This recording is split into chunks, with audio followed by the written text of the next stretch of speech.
special treat for you. I'm going to be making fried okra.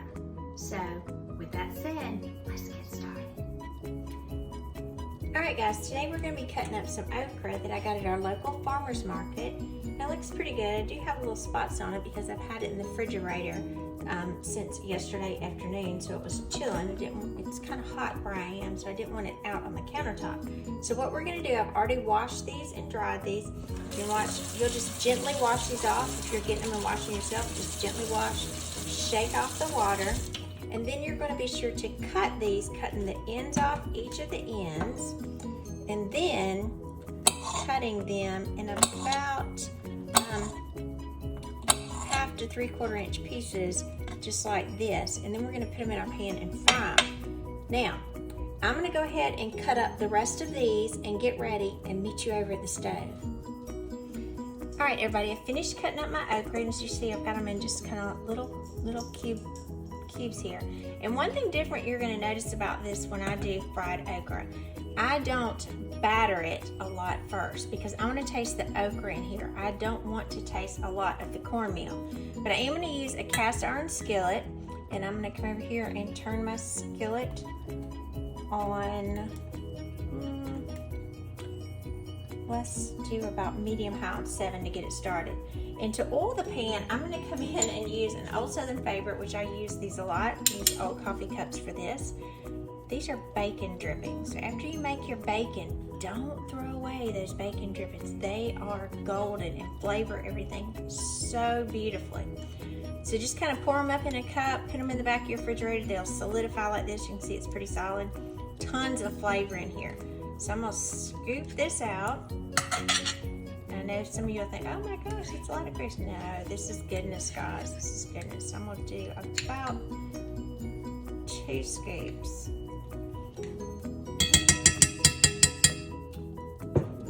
Boy, both of my grandmothers growing up believed in using bacon drippings. They didn't throw anything away.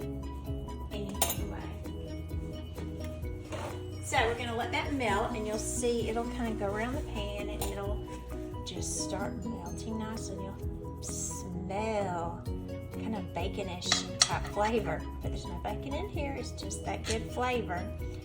And actually, you know, we need some fat in our diet. We are so preoccupied right now with no fat, low fat, that your body needs fat. Just doesn't need all the extra carbs and the sugar that we put in there. So I'm gonna let this, and you'll see it is melting nicely. So we'll give this just a couple of minutes till it melts, and we'll be right back and ready to add our okra. Alright guys, it looks like our oil is almost ready. If you can see it, you can kind of see some bubbles around here. So our bacon drippings are completely melted in here. So what I'm going to do, I'm going to take my okra, and notice I don't have cornmeal on it. This is just a plain okra at this point. This is the way one of my grandmothers, I called her Mammy, growing up. This is the way that she did okra. We wanted to, again, just like I've said before, our goal was always to taste what we were eating. A lot of people put a lot of extra breadings, and if you go out and order fried okra, you get a lot of cornmeal on there, not as much okra, and that's not what I want to eat. I want to taste the okra. But my mammy, this is the way that she did fried okra. They had a farm, and we had fresh vegetables all summer long, really all year long. She canned them as well. So this is what she did. She actually fried it up. So I'm gonna fry it in the pan as is. And okra, if you've never had it, or if you have, you know it's kind of slimy. So once it starts releasing everything that's in it, these little pods, they get kind of a slimy texture. Some people love it, and some people, that's the part they hate about okra. So it kind of depends on what your preference is. But this is going to be just a good, kind of a bright texture and taste. So as you can see, I'm kind of scooting it along my pan. I'm going to move it around. I have not changed the heat. It's still on medium high. And I'm moving it around consistently. The okra is going to start kind of absorbing that bacon dripping, so it's going to flavor these as well. and you will start to see in a few minutes that the okra will kind of, I say, wilt down, and it will become, some people will call this like an okra hash, because it will kind of get a little mushy on us. We have not added any salt or any pepper yet. We are going to kind of do that in a few minutes. We want to cook the okra first, and I'm just continually moving this, kind of gently tossing this around. You can kind of see it's shiny. I don't know if you can tell, but it's kind of got a good shine to it. It's going to get softer. If you're using frozen okra, you could do it with frozen okra. You just kind of have to be careful, let it thaw out just a little bit, because with that water content, once you added that to a hot pan, it probably would start popping. And then you have a lot of water in the pan as well. And you certainly don't want that. But fresh okra, this is the way to go, ladies and gentlemen. Some good stuff.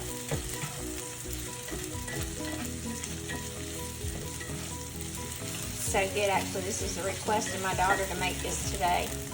She grew up, and I don't know, there's many vegetables that she will not eat. She loves them, especially fresh ones. And this is something that she asked me what I make for her today. So of course, I said yes. Good little sizzle going on. And you'll actually start seeing your okra in just a couple minutes. You'll start seeing it brown up. You'll see that. Oh, get back in there. Start seeing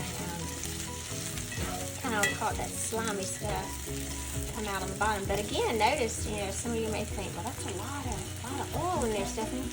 But it's not in the pan right now. It soaks up and it flavors the okra. Remember, guys, we're using what we have. Don't throw anything out. Simplicity is the key here, ladies and gentlemen. It's the key to all the goodness.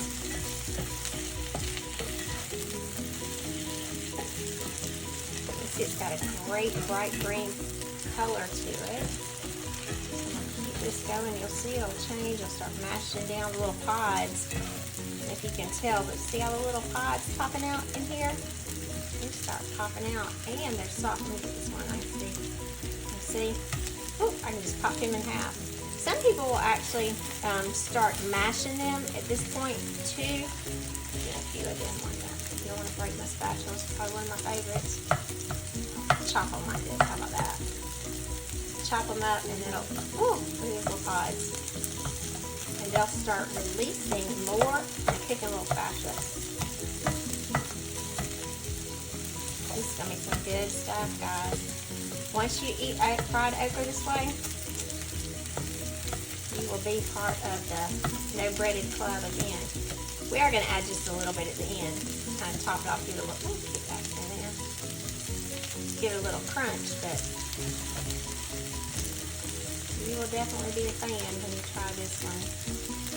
Promise not to lead you astray. Promise, promise. Maybe something you never tried, but today could be the day. You might find your new favorite vegetable. Alright, I've been going with this several minutes now, so as you can see, it's kind of cooking out. You can feel the texture of it. My okra is very soft and very pliable when I mash on it. You kind of know it's not firm anymore, so it's getting cooked. It's very. I'm going to just keep mashing a few more of these. I want to incorporate. He said, no, I'm going to stay cold. You won't take me. I will. Ah, got him. Look at that. Alright, now, like I said, I've been moving this around about 3, 4, maybe 5 minutes now. Kind of lose track of time. I just start watching it and just enjoying the process. And I have no grease left in my pan. I'm just moving around, letting the heat of the pan do its thing.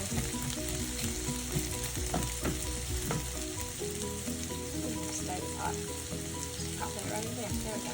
Alright, so at this point, I'm going to come in and I'm going to hit it with a little salt. I didn't want to salt it too quickly in the beginning because I wanted all of the moisture to release, and I did not want too much of the salt to affect it. A little salt.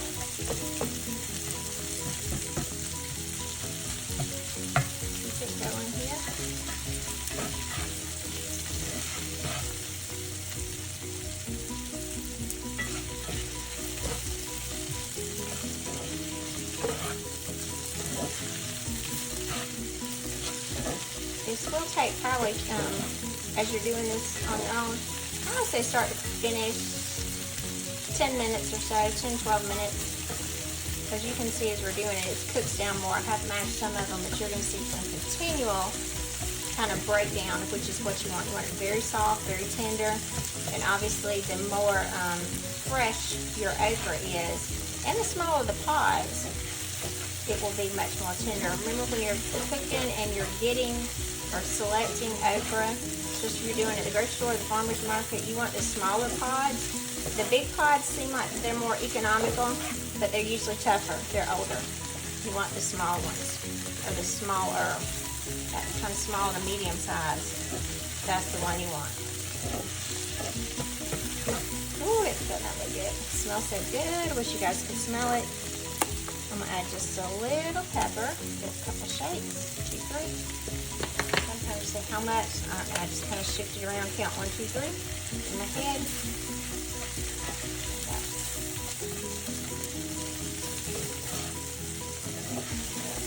A couple more minutes. Like a little.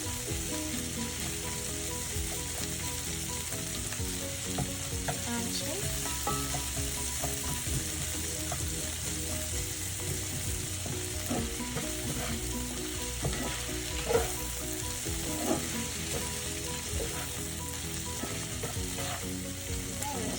Continually moving it, guys, because I do not want anything burned, because this will burn on you quickly. It's one of these things, just keep it moving. Keep it moving. Be very thankful in the end.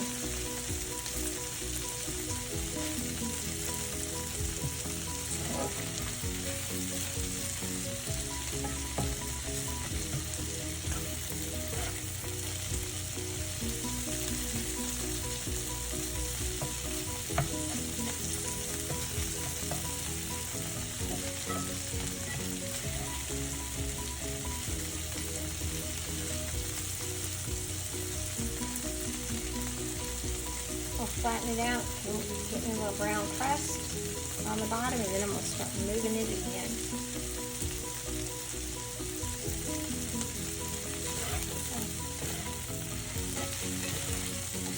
Kind of push from the bottom.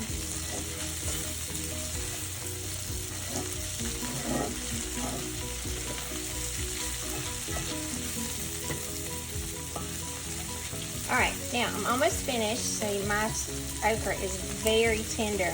When you mash it, it is super, super soft. So, to kind of finish it off now, I'm going to add just a little cornmeal. I told you I don't bread mine and put cornmeal so it's not breaded on each piece. But what I do is at the very end, and this is just multiplied self-rising cornmeal mix, I'm just going to grab some with my hand, and I'm just going to sprinkle it over the top. Do about 2 handfuls, and you can see it's just a little bit. I've got my hand. Just kind of pop, and I'm going to sprinkle it. Just kind of hit it right there at the top. I'm going to brown this cornmeal in here. Guys, it is going to be delicious. Give it a minute to soak up any of that juice that was in there. Extra crunchiness.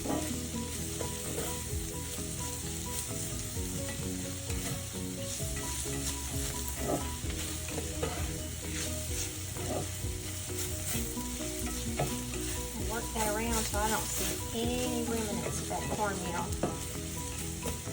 That cornmeal's still on my hand. That's okay, we're cooking for real, folks. When you're cooking, I don't stop and rinse it off every minute. That's okay.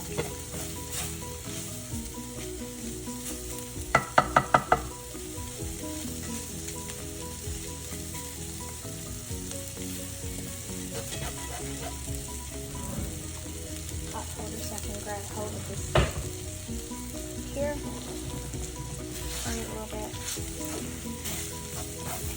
Don't make the mistake and grab it like this thinking, oh, this pan is hot. This cast iron, it conducts some heat.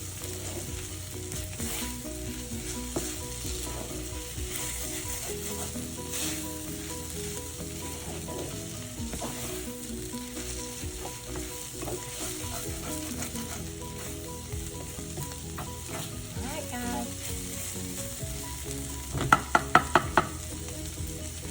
guys, let's scoop this. Let's turn the heat off.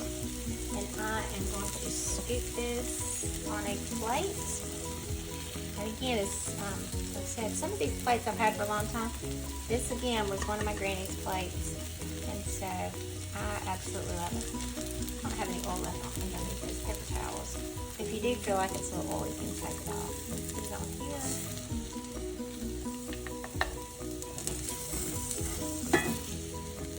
Oh, it just takes me back to being a kid in the summer at my grandma's house. Oh, my mammy would make all kinds of fresh vegetables, and they were the best foods I've ever had in my life. I was very fortunate growing up. My grandparents had a farm. My grandmother was an excellent cook. Both of my grandmothers, really. But my mom's mother was my grandparents had my mom's parents had a farm. My grandmother's parents had a farm. I never got to meet them. They passed away before I was ever born. But both of them cooked everything that. Okra, pan-seared.